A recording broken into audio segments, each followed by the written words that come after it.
왜 지금 패스트를 읽어야 하는가? 2020년 전 세계가 코로나19로 혼란에 빠졌을 때 한 권의 책이 다시 주목받았습니다. 바로 알베르 카미의 패스트입니다. 1947년에 쓰인 이 소설은 순식간에 베스트셀러가 되었고 전 세계 서점에서 품절 사태를 빚었습니다. 70년도 더 된 책이 왜 갑자기 이렇게 폭발적인 관심을 받았을까요? 답은 간단합니다. 이 소설이 마치 우리의 현실을 그대로 예언한 것처럼 느껴졌기 때문입니다. 봉쇄된 도시, 사랑하는 사람들과의 강제 격리, 끝없는 기다림, 죽음에 대한 공포. 소설 속 상황이 우리가 겪은 팬데믹과 너무나 똑같았습니다. 하지만 패스트는 단순한 재난 소설이 아닙니다. 이 책은 인간 존재의 본질, 부조리한 세계에서 우리가 어떻게 살아야 하는지, 그리고 진정한 연대와 희망이 무엇인지를 깊이 있게 탐구합니다. 이 글에서는 왜 이 책이 21세기를 사는 우리에게 여전히 필독서인지, 그리고 이 책이 주는 강렬한 메시지가 무엇인지 자세히 살펴보겠습니다. 알베르 카미 엘버트 케미스, 1913에서 1960는 프랑스령 알제리의 가난한 가정에서 태어났습니다. 그의 아버지는 1차 세계대전에서 전사했고 어머니는 청각장애가 있었습니다. 극심한 가난 속에서 자란 카미는 장학금으로 학교를 다녔고 축구 선수를 꿈꾸기도 했습니다. 하지만 17세에 결핵 진단을 받으면서 모든 것이 바뀌었습니다. 질병은 카미에게 죽음과 부조리에 대해 깊이 사유하게 만들었습니다. 그는 문학과 철학에 몰두했고 저널리스트로 활동하며 글쓰기를 시작했습니다. 2차 세계대전 중에는 레지스탕스 신문 콩박 함벳의 편집장으로 나치에 맞서 싸웠습니다. 이 경험이 패스트를 쓰는데 결정적인 영감을 주었습니다. 실존주의를 넘어선 사상가인 카미는 흔히 실존주의 철학자로 분류되지만 정작 본인은 이를 부정했습니다. 그는 사르트르와 달리 부조리 철학을 주장했습니다. 세상은 본질적으로 부조리하고 무의미하지만 그렇다고 허무주의에 빠져서는 안 된다는 것이 그의 핵심 사상입니다. 시지프 신화에서 카미는 끝없이 바위를 산 위로 밀어 올려야 하는 시지프의 형벌을 통해 인간 조건의 부조리함을 설명합니다. 하지만 중요한 것은 시지프가 자신의 운명을 받아들이고 그 안에서 의미를 찾는다는 점입니다.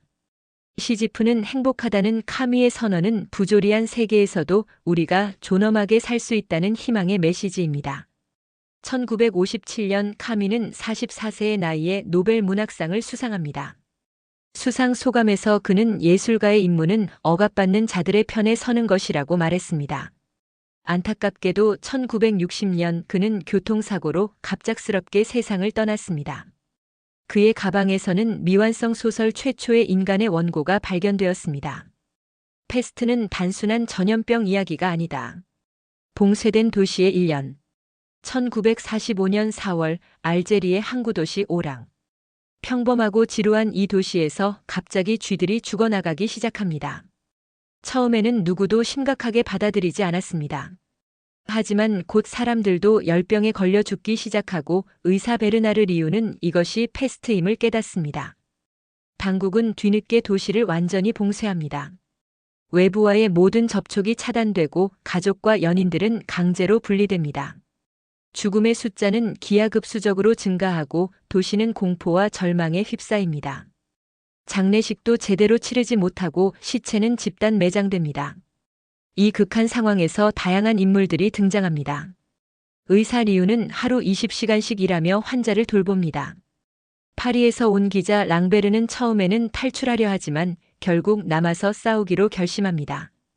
신부 파늘루는 패스트를 신의 징벌로 설교하지만 한 아이의 끔찍한 죽음을 목격한 후 신앙의 위기를 겪습니다.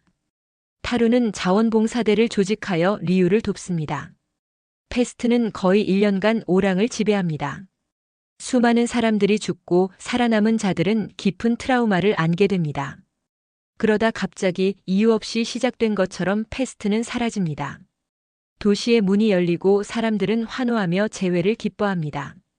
하지만 리우는 알고 있습니다. 패스트는 언제든 다시 돌아올 수 있다는 것을. 카미가 이 소설을 쓴 것은 2차 세계대전 직후입니다. 패스트는 표면적으로는 전염병이지만 실제로는 나치즘, 파시즘 전체주의와 같은 인간을 억압하는 모든 형태의 악을 상징합니다. 카미는 레지스탕스 활동가로서 직접 나치 점령에 맞서 싸웠습니다. 그는 프랑스가 나치에 점령당했을 때의 상황을 페스트로 은유한 것입니다. 갑자기 찾아온 재앙, 자유를 박탈당한 사람들, 끝없는 죽음, 그리고 저항하는 사람들의 이야기. 하지만 페스트의 의미는 여기서 끝나지 않습니다. 그것은 인간 조건 자체의 부조리함, 우리가 통제할 수 없는 운명, 그리고 언제나 우리 곁에 도사리고 있는 죽음을 의미하기도 합니다. 카미는 이렇게 말합니다. 페스트균은 결코 죽지 않고 사라지지도 않는다. 수십 년 동안 가구나 옷 속에서, 방이나 지하실, 트렁크, 손수건, 서류 더미 속에서 잠자고 기다린다. 주요 인물들은 베르나르 리우는 이 소설의 중심 인물이자 화자인 의사입니다. 그는 영웅이 되려 하지 않고 다만 자신의 일을 할 뿐입니다.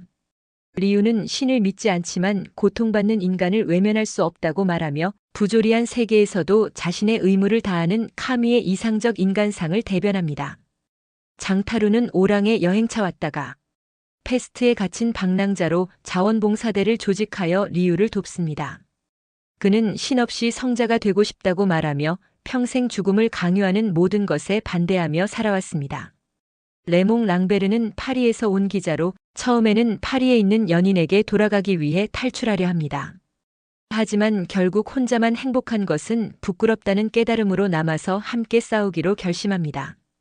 파늘로 신부 처음에는 페스트를 신의 징벌이라고 설교하지만 죄 없는 아이의 끔찍한 죽음을 목격한 후 변화합니다. 신의 뜻을 이해할 수 없지만 그럼에도 믿어야 한다는 고뇌 속에서 결국 자신도 페스트로 죽습니다. 조제프 그랑는 시청의 말단 공무원이자 완벽한 한 문장을 쓰려는 소설가 지망생입니다. 보잘것없어 보이지만 묵묵히 자신의 자리에서 최선을 다하는 평범한 사람이야말로 진정한 영웅이라는 메시지를 담고 있습니다. 2020년 페스트가 다시 베스트셀러가 된 이유는 2020년 초 코로나19가 전 세계를 강타했을 때 사람들은 페스트를 다시 찾기 시작했습니다. 이탈리아에서는 판매량이 450% 급증했고 미국과 한국에서도 베스트셀러 순위에 올랐습니다. 많은 서점에서 품절 사태가 벌어졌습니다. 왜 그랬을까요? 소설 속 상황이 우리의 현실과 너무나 비슷했기 때문입니다. 갑자기 나타난 보이지 않는 적, 기하급수적으로 증가하는 감염자 수, 의료 시스템의 붕괴, 봉쇄된 도시들, 사랑하는 사람들과의 강제 격리, 장례식조차 제대로 치르지 못하는 상황. 70년 전 소설이 마치 2020년을 예언한 것 같았습니다. 소설 속에서 처음에는 당국이 패스트를 인정하려 하지 않습니다. 경제적 타격을 우려하기 때문입니다. 뒤늦게 봉쇄 조치를 내리지만 이미 많은 사람들이 감염된 후입니다. 이건 역시 많은 나라들이 초기 대응에 실패한 것과 유사합니다. 팬데믹을 겪은 우리가 패스트에서 배운 것들은 첫째, 재난은 예고 없이 찾아온다는 것입니다. 소설 속 오랑 시민들도 2020년에 우리도 평범한 일상이 영원히 계속될 것이라고 믿었습니다. 하지만 재난은 갑자기 아무 이유 없이 찾아왔습니다. 카미는 우리에게 경각심을 일깨웁니다. 패스트균은 언제나 어딘가에서 기다리고 있다고. 둘째, 위기는 인간의 본성을 드러낸다는 것입니다. 패스트 속에서 어떤 사람들은 이기적이 되고 어떤 사람들은 더욱 이타적이 됩니다. 밀수업자들은 폭리를 취하고 종교적 광신도들은 세상의 종말을 외칩니다. 하지만 동시에 리우 같은 의사들, 타로 같은 자원봉사자들, 그랑 같은 평범한 시민들이 묵묵히 자기 일을 합니다. 셋째, 고독과 분리의 고통입니다. 봉쇄된 오랑에서 사람들이 가장 힘들어하는 것은 사랑하는 사람들과의 분리입니다. 랑베르는 파리에 있는 연인을 그리워하고 리우는 요양소에 있는 아내를 걱정합니다. 이 고독과 그리움은 코로나 시대를 살았던 우리 모두가 공감할 수 있는 감정입니다. 넷째, 일상의 소중함입니다. 봉쇄 전에는 당연하게 여겼던 것들 마이너스 자유롭게 길을 걷는 것, 사랑하는 사람을 만나는 것, 바다를 바라보는 것. 마이너스 이 얼마나 소중한지를 깨닫게 됩니다. 패스트가 전하는 5가지 핵심 메시지. 1. 부조리한 세계, 그래도 싸워야 한다. 카미의 철학의 핵심은 부조리입니다. 세상은 본질적으로 무의미하고 우리의 노력은 종종 허무하게 끝납니다. 패스트는 이유 없이 찾아왔다가 이유 없이 사라집니다. 리우의 모든 노력에도 불구하고 수많은 사람들이 죽습니다. 하지만 카미는 여기서 허무주의로 빠지지 않습니다. 오히려 그는 부조리를 인정하면서도 싸워야 한다고 말합니다. 리우가 말하듯 패스트와 싸우는 것은 터무니없는 일일지 모릅니다. 하지만 싸우지 않는 것은 더욱 터무니없습니다. 승리가 보장되지 않아도 의미가 없어 보여도 우리는 악에 맞서 싸워야 합니다. 그것이 인간다움이고 존엄성입니다. 영웅은 필요 없다. 성실한 사람이 필요하다. 카미는 거창한 영웅주의를 거부합니다. 리우는 이렇게 말합니다. 영웅이 되는 것은 큰일이 아닙니다. 문제는 정직한 사람이 되는 것입니다. 진정한 영웅은 자신의 자리에서 묵묵히 일하는 평범한 사람들입니다. 하루 20시간 일하는 의사들, 시체를 옮기는 자원봉사자들, 통계를 기록하는 공무원들. 화려하지 않지만 성실하게 자기 일을 하는 이들이야말로 세상을 지탱하는 사람들입니다. 코로나 시대에 우리가 목격한 의료진, 방역요원, 택배기사, 마트 직원들이 바로 그런 사람들입니다. 조명받지 못하지만 그들의 성실함이 세상을 지켜냈습니다. 3. 연대만이 희망이다. 패스트에서 가장 감동적인 장면 중 하나는 자원봉사대가 조직되는 장면입니다. 의사, 기자, 밀수업자, 공무원. 신념도 다르고 배경도 다른 사람들이 패스트 앞에서 하나로 뭉칩니다. 카미는 말합니다. 세상에는 패스트와 희생자들이 있을 뿐입니다. 그리고 가능한 한 패스트 편에 서지 않는 것이 우리의 의무입니다. 개인의 행복도 중요하지만 위기 앞에서는 연대가 더 중요합니다. 랑베르의 변화가 이를 잘 보여줍니다. 처음에 그는 개인의 행복을 추구할 권리가 있다며 탈출하려 했습니다. 하지만 결국 그는 깨닫습니다. 혼자만 행복한 것은 부끄러운 일이다. 그는 남아서 함께 싸우기로 결심합니다. 4. 고통 앞에서 신은 침묵한다. 패스트는 신학적으로도 매우 중요한 질문을 던집니다. 만약 신이 전지전능하고 선하다면 왜 죄 없는 사람들이 고통받는가? 특히 어린 아이들은 왜 끔찍하게 죽어야 하는가? 파넬로 신부는 처음에는 전통적인 답변을 제시합니다. 이것은 신의 징벌이다. 하지만 그는 죄 없는 한 아이가 끔찍한 고통 속에서 죽는 것을 목격합니다. 리우와 다른 사람들이 필사적으로 아이를 살리려 하지만 아이는 결국 죽습니다. 이 장면에서 리우는 파늘로에게 격렬하게 항의합니다. 저 아이는 무슨 죄가 있습니까? 파늘로는 대답하지 못합니다.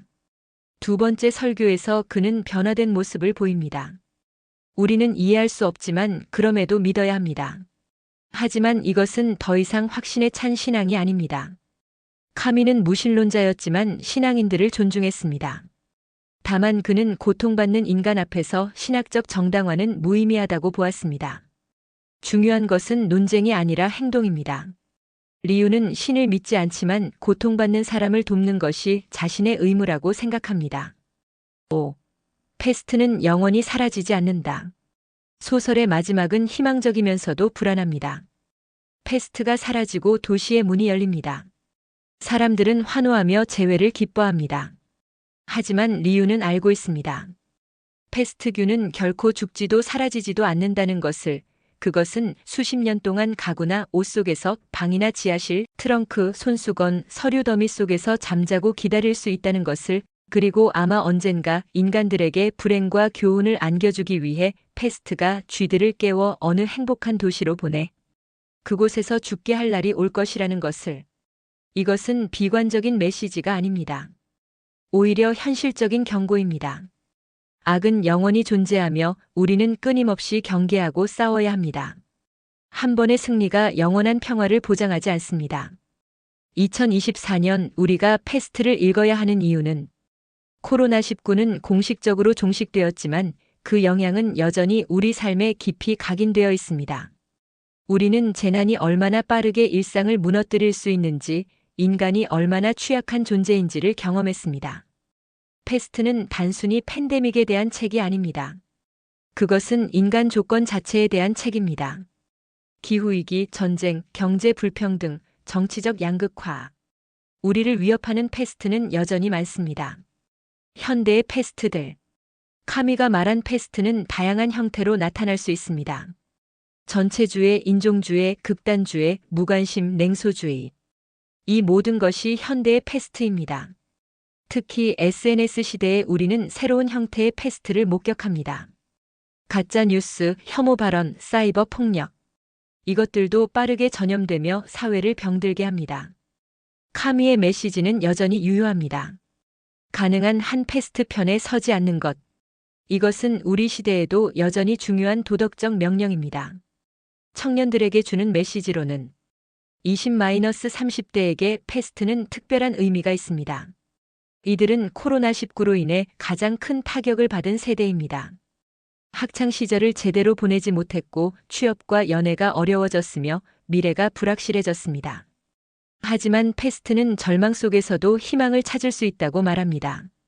리우처럼 자신의 자리에서 성실하게 일하는 것, 타루처럼 다른 사람들과 연대하는 것, 랑베르처럼 개인의 행복과 공동체의 책임 사이에서 균형을 찾는 것. 이것이 청년들이 배울 수 있는 교훈입니다.